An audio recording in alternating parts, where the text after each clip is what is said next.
Hello class 11th. In this video, we are going to discuss next topic of chapter 1, some basic concept of chemistry. So आज हम पढ़ने वाले हैं यहाँ पे formula mass. Now what is formula mass and ये क्यों use कर रहे हैं? अभी इसके पहले हमने molecular mass and average atomic mass and atomic mass इन सबको पढ़ा. So formula mass first point है इसके लिए कि basically ये यूज किए जाते हैं for the solids and basic जो ionic form में होते हैं, ionic in the sense कि वहां पर क्या हो positive and negative. So positive charge कोई चीज हो वहां पर, नेगेटिव चार्ज कोई जब चीजें होती हैं आपस में एंड आयोनिक बॉन्ड्स के थ्रू या फिर एक कैटायन और एनायन के थ्रू जब चीजें जुड़ी हुई होती हैं, सो वो सारी चीजें हमें किसके अंदर डिस्कस करनी इन द फॉर्मूला मास. ठीक है, जैसे कि यहाँ पर इन्होंने एग्जाम्पल भी लिया है आपकी बुक में NaCl. सो NaCl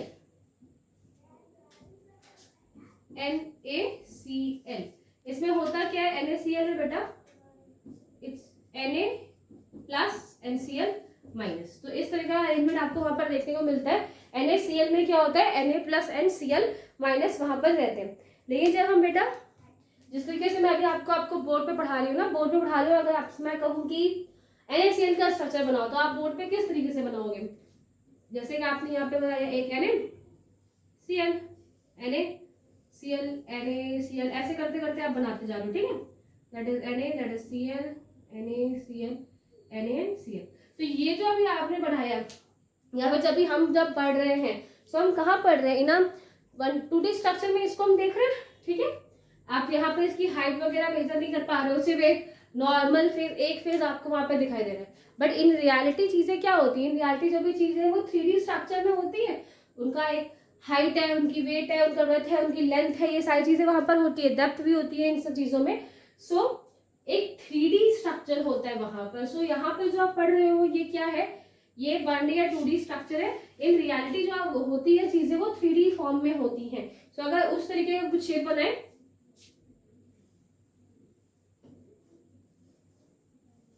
ठीक है, ये फ्रंट के मॉलिक्यूल्स और ये उसके बैक के मॉलिक्यूल्स. ठीक है, ये इस तरीके से कुछ मॉलिक्यूल्स बनते हैं और इनको हम क्या करें? जोड़ दें बाय द हाइपोथेटिकल लाइंस. इनको इन हाइपोथेटिकल लाइंस के थ्रू अगर हम अटैच कर देते हैं,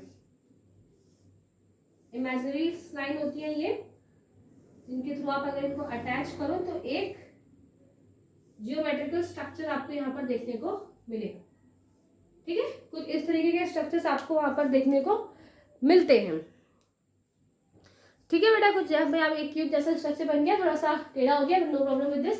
सो यहाँ पर ऐसे स्ट्रक्चर मिलते हैं. तो ये जो चीजें हैं जो यहाँ पर ये मैंने पॉइंट्स बनाए हैं, that is the latest point.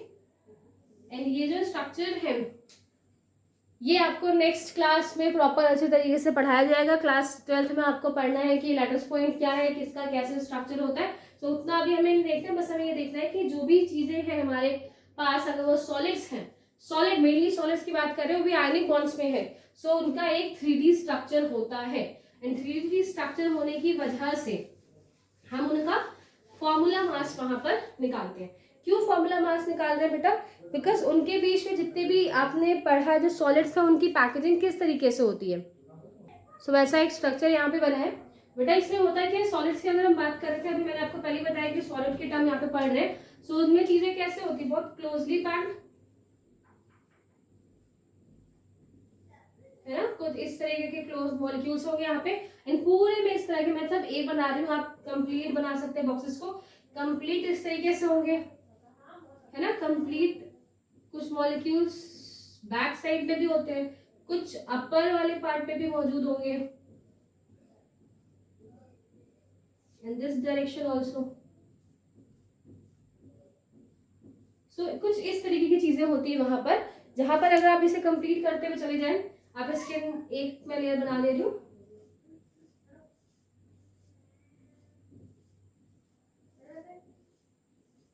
ये कुछ इस तरीके का स्ट्रक्चर एक पूरा होता है.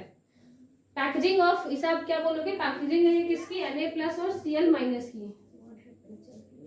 तो यहाँ पे जो पैकेजिंग है वो किसकी है? Na प्लस और Cl माइनस की. क्या है? पैकेजिंग है जहाँ पे सब सारे Na और Cl क्या है? क्लोजली अटैच्ड है. सो अब बेटा अगर मैं इनमें बोलूं कि अब आप क्या करो, इतना बड़ा बॉक्स है, फर्स्ट ऑफ ऑल जो चीजें हम यहाँ पर बात कर रहे हैं तो आपको दिखाई भी नहीं दे रही है एटम एंड मॉलिक्यूल्स के बारे में, ये तो बिल्कुल आपको दिखाई नहीं दे रही है, फिर भी मेरे को इसमें से इतने सारे मोल्स यहाँ पर लगे हुए, इतने सारे Na+ और Cl- लगे, इनमें से किसी 3 NaCl का आप मास निकालो, किसी 3, तो आप किसका निकालने वाले हो? अगर आप इसको बता रहे हो तो वो तो इस वाले कार्बन, इस वाले भी एटम से अटैच है, इस वाले एटम से भी अटैच है, इसके पीछे भी एक एटम होगा वो उससे अटैच है, उसके आगे वाला एक एटम है वो उससे अटैच है, तो किसका निकाल दें हम? कौन से वाले का? हम इनका निकालें या इनका निकालें?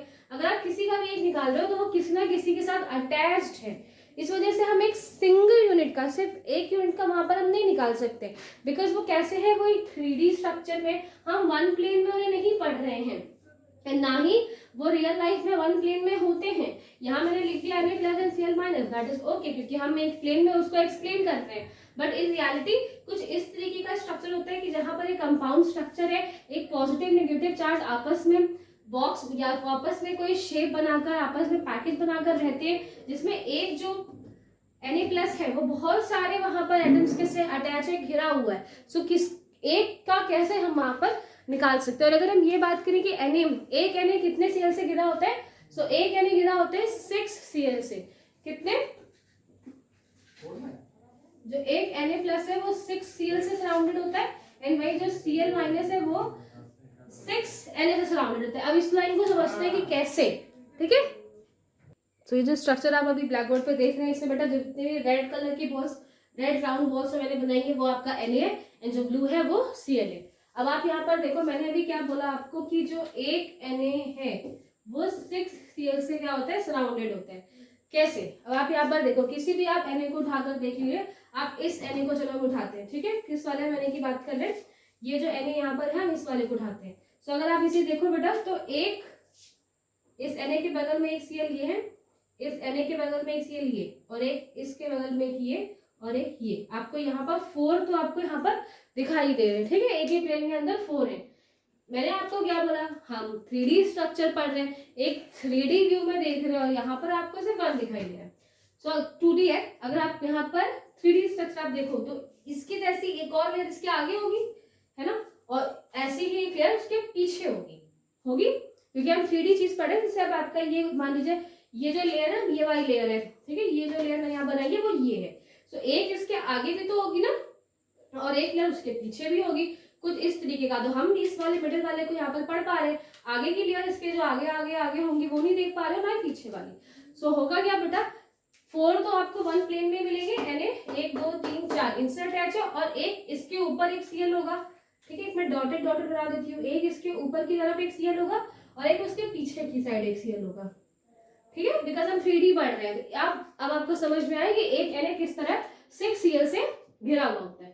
और वहीं अगर हम किसकी बात करें, किसी Cl की बात कर लेते हैं, इस Cl की बात करते हैं, तो आपको यहाँ पे Cl दिखाई दे रहा है ना बेटा। अब अगर आप इसको काउंट करिए किसके किसके साथ घिरा हुआ है, तो ये देखिए आप, यहाँ पर एक Na, यहाँ पर एक Na, यहाँ पर भी एक Na, यहाँ पर भी एक Na, यहाँ 4 तरफ तो एक Na हमें मिल ही गया है। अगेन वही बात, 3D स्ट्रक्चर है, तो इसके जस्ट आगे भी एक स्ट्रक्चर होगा, वहां से उसको एक Na मिलेगा, और इसके पीछे एक स्ट्रक्चर होगा।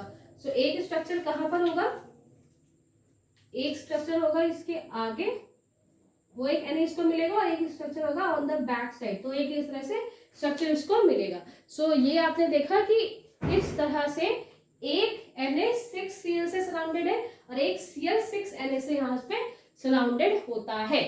ये आपके बुक में गिवन था, इसलिए मैंने यहाँ पे एक्सप्लेन कर दिया। बाकी जो सारी चीजें हैं कि किस तरह से सराउंडेड है, कौन से वॉइड्स यहाँ पर बनेंगे, किस तरह की पैकेजिंग है, ये सब आपको 12th में पढ़ना है in your first chapter solid state. तो वहां पे हम डिस्कस करते हैं, मैंने जितनी बात हमें यहाँ बतानी थी वो मैंने आपको यहाँ पे बता दी। आफ्टर दैट, अब अगर मैं आपको ये बोलूँ कि सॉलिड्स में हम जब भी मॉलिक्यूलर मास निकाल रहे हैं, या सॉलिड में जब भी हम फॉर्मूला मास निकाल रहे होते हैं, तो किसी एक का नहीं निकाल सकते। आपकी जस्ट अगर आप इसका निकाल रहे हो, सिर्फ इस वाले NaCl का निकालो, सिर्फ इस NaCl का निकालो, तो आपको दिखाई दे रहा है कि इससे तो ये भी अटैच है, इससे ये भी अटैच है, इससे ये भी, और इसके आगे और पीछे जो भी चीजें हैं वो उनसे भी अटैच है।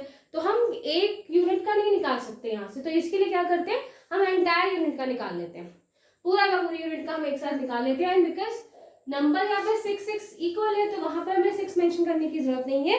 जिस तरीके से हम क्या निकालते हैं, मॉलिक्यूलर मास निकाल रहे होते हैं, उसी का यूज करके आप यहाँ पे फॉर्मूला मास निकालते हैं। पर सॉलिड के सेंस में आप याद रखिएगा कि उस कंप्लीट स्ट्रक्चर का वहां पर निकाल रहे होते हैं, इसीलिए उसका फॉर्मूला मास बोल जाता है। ओवरऑल जो फॉर्मूला इनका बनता जा रहा है उसका हम यहाँ पर मास निकाल रहे हैं। निकालने का तरीका बिल्कुल सीधा है, सिंपल है, बस आपको वहां पे उनका एटॉमिक मास ही रखने हैं केवल। Na का क्या होता है 23, सो वहां पर 23 रख दे रहे हैं, प्लस क्लोरीन का कितना होगा 35.5, ठीक है 35.5, सो आपको यहाँ पे मिलेगा 58.5 म्यू, ठीक है। सो अब आपको याद रखना है इस तरीके से कि जो ऐसे स्ट्रक्चर्स हैं जो कि सॉलिड्स हैं, आयनिक स्टेज में होते हैं, वहां पर उनका फॉर्मूला मास निकाला जाता है, बिकॉज उनकी एक सिंगल यूनिट का हम नहीं निकाल सकते, उसकी एंटायर यूनिट का निकालना पड़ता है, इसलिए वहां पर आप फॉर्मूला मास टर्म यूज करेंगे।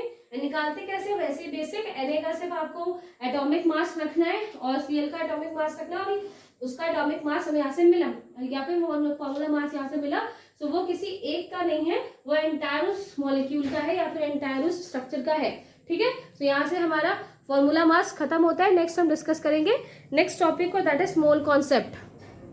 So next topic is mole concept. Now what is mole concept?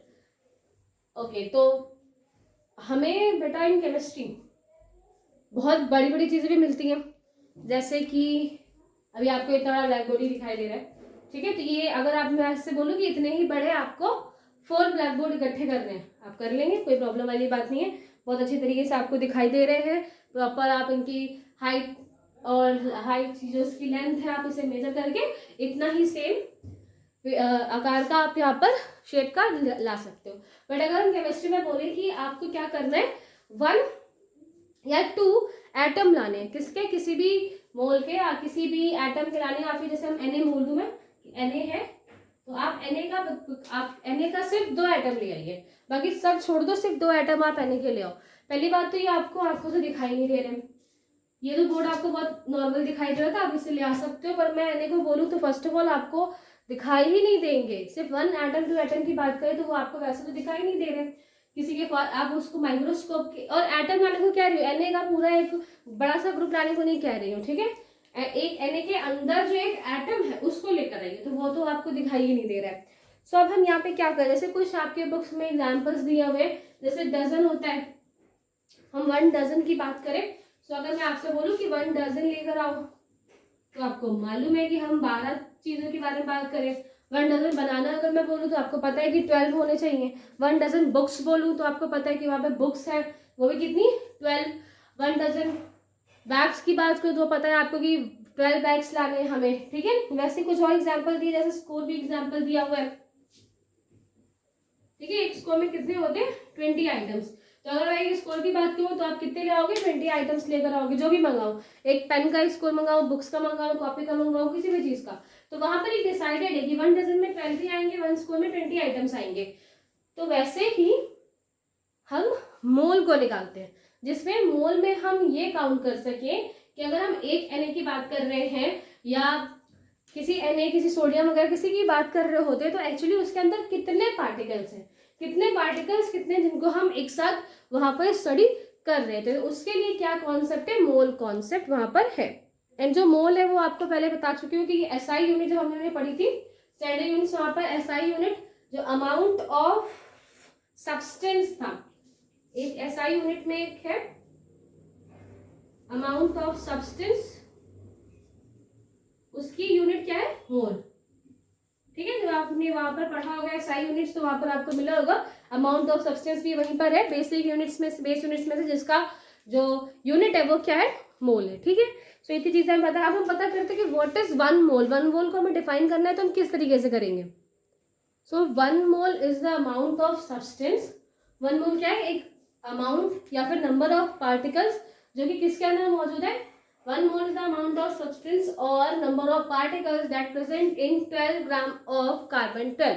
Carbon 12 हमने पढ़ा, अभी हमने प्रीवियस जब एटॉमिक मास हम वहां पे निकाल रहे थे तो भी हमने वहां पर लिया था कि कोई जो एटॉमिक मास होता है वो 1/12, वहां पे क्या था 1 था, है ना, तो 1/12 ऑफ कार्बन 12 के एग्जैक्ट था। बट हम यहाँ पे मोल कॉन्सेप्ट बात करें तो मोल कॉन्सेप्ट में क्या होता है, मोल कॉन्सेप्ट में जो 12 ग्राम है, कंप्लीट जो 12 ग्राम है उसके अंदर जितने पार्टिकल्स आते हैं they are called 1 mole.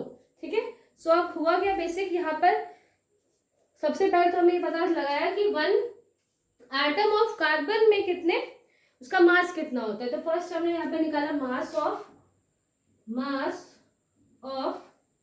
1 carbon atom. ठीक है, एक कार्बन एटम का हमने मास यहाँ पर निकाल लिया, बहुत सारी मेहनतों के बाद मास निकाला, दैट इज 1.99 इंटू 10⁻23। ठीक है, -23। सो वैसे तो बहुत ज्यादा होता है 1.99056 समथिंग, तो आपको उतना नहीं करना है, सिर्फ जिससे हमारा काम चल जाता है पॉइंट के बाद 2 वैल्यू हम उसी को वहां पे ले रहे हैं 1.99 इंटू 10⁻³ ये तो क्या हो गया, एक एटम का हमने निकाला। बट हम क्या बोल रहे हैं, एक मोल क्या है, एक मोल वो है जो किसमें प्रेजेंट है, किसके इक्वल प्रेजेंट है, वो जो एक मोल है वो number of particles 12 gram of carbon 12 में होने चाहिए। जितने 12 ग्राम ऑफ कार्बन 12 में मौजूद है पार्टिकल्स, उन्हें हम 1 मोल बोलेंगे।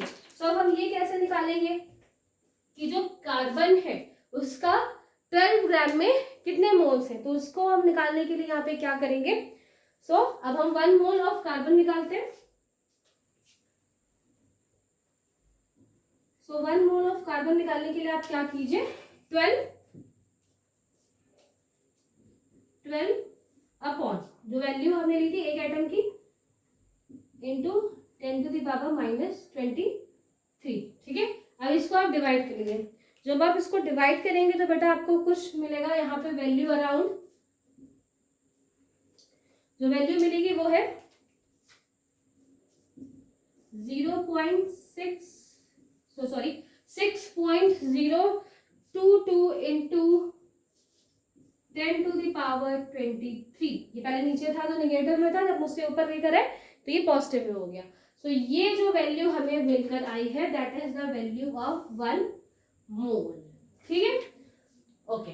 सो ये जो वैल्यू हमें यहाँ पे मिली है 1 मोल की वैल्यू है। इसी वैल्यू को आगे जाकर, बिकॉज एवोगाड्रो जो कॉन्सेप्ट अभी हमने प्रीवियस पढ़ा था उसमें भी हमें इन्होंने कुछ ऐसी चीजें बताई थी कि बिकॉज जब हम 2 एटम्स को मिला रहे हैं तो जो मॉलिक्यूल्स मिल रहे हैं वो एग्जैक्ट उसके बराबर है, इक्वल होते हैं, है ना, ऐसे हमने प्रीवियस सबको पढ़ा हुआ है। और यहाँ पर भी हम क्या है कि एक चीजों के बारे में हमको पता है, उसी से रिलेटेड हम दूसरी चीज को वहाँ पे बता पा रहे हैं। सो फॉर द ऑनरिंग, क्योंकि उस टाइम उनका कंसेप्ट नहीं मानना क्या, आगे उन्हीं के बेसिस पे चीजें चली। सो उनको ऑनर देने के लिए जो नंबर हमें यहाँ पर मिला है इसे क्या बोलते हैं, इसे एवोगाड्रो कांस्टेंट या एवोगाड्रो नंबर बोला जाता है। सो ये जो नंबर हमें यहाँ से मिला है इसे हम क्या बोलते हैं, एवोगाड्रो कांस्टेंट और एवोगाड्रो नंबर बोलते हैं। इसे NA से भी डिनोट किया जाता है। सो यहाँ से हमें समझ में आया अबाउट द मोल कॉन्सेप्ट, जिसमें नंबर ऑफ पार्टिकल्स की वैल्यू निकाल रहे हैं। एक मोल में नंबर ऑफ पार्टिकल्स, कितने पार्टिकल्स होने चाहिए, उतने पार्टिकल्स जो कि प्रेजेंट है 12 ग्राम ऑफ कार्बन में, कार्बन 12 आइसोटोप उसमें मौजूद है। तो हमने 1 ग्राम की वैल्यू निकाली, एक कार्बन एटम की वैल्यू कितनी होती है ये, उसको 12 ग्राम के साथ हमने चेक किया तो हमें जो वैल्यू मिली दैट इज एवोगाड्रो नंबर, और वो वैल्यू है 6.022 ठीक है। तो यहाँ से हमारा मोल कॉन्सेप्ट यहाँ से क्लियर होता है। ये जो नंबर है बेटा, ये जो भी आपको नंबर आपको स्क्रीन पे दिखाई दे रहा है, आपको क्या लग रहा है कितना छोटा नंबर होगा ये अगर हम काउंट करने बैठे, अगर मैं इसको पूरा फुल में लिखूं, सो दैट इज 2 1 3 7 है ना, बहुत बड़ा नंबर है, हो जाती है 6 7 0 0 0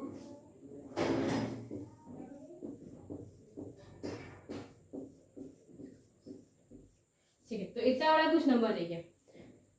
अगर आपसे मैं बोलूं इतनी कॉपीज गिनी आप बैठ कर, ठीक है, आपको मैं इतनी सारी कॉपीज ला के देंगी, पहले तो मैं इतनी कॉपीज लाऊंगी कहाँ से, वही क्वेश्चन आएगा, no problem with this. But अगर मैं देखो कोई भी चीज अगर मैं आपको इतने सारे दे दूं, इतने सारे मार्कर मैं आपके सामने रख दूं, कह दूं काउंट करो इसे, तो कितना टाइम लगेगा आपको, बिकॉज आप इसे गिनिए 1 10 100 1000 10,000 lakhs 10 lakhs, तो ये तो यही खत्म हो गया जीरो में, ये तो आप पहुंचने में आपको बहुत टाइम लग जाने वाला है। सो इतनी बड़ी नंबर्स को काउंट करना, इतने सारे मोल्स को काउंट करना इट्स नॉट इजी, बिकॉज अब मैं अगर आपसे बोलूं 1 मोल ऑफ हाइड्रोजन लाइए, अगर मैं आपसे बोलूं 1 मोल ऑफ हाइड्रोजन लाओ, तो भी आपको इतने ही नंबर्स लाने, इतने ही एटम्स जब आप लेकर आओगे गिन के बकायदा, तब आप वहां पर क्या ला रहे हो, 1 मोल ऑफ हाइड्रोजन ला रहे हो। अगर मैं आपसे बोलूं कि 1 मोल ऑफ H2O लेकर आई हूं, H2O, तभी भी आपको इतने बड़ा नंबर लाना है।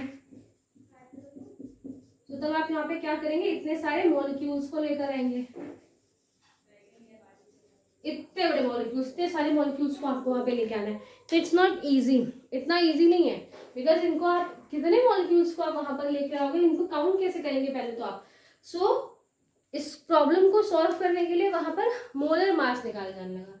Molar mass in the sense जो न्यू कॉन्सेप्ट इसके साथ आया, that is molar mass.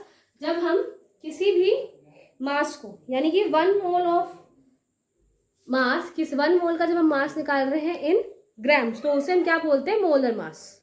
So the mass of 1 मोल, एक मोल का मास इन ग्राम में हो तो उसे हम क्या बोलते हैं, मोलर मास बोलते हैं।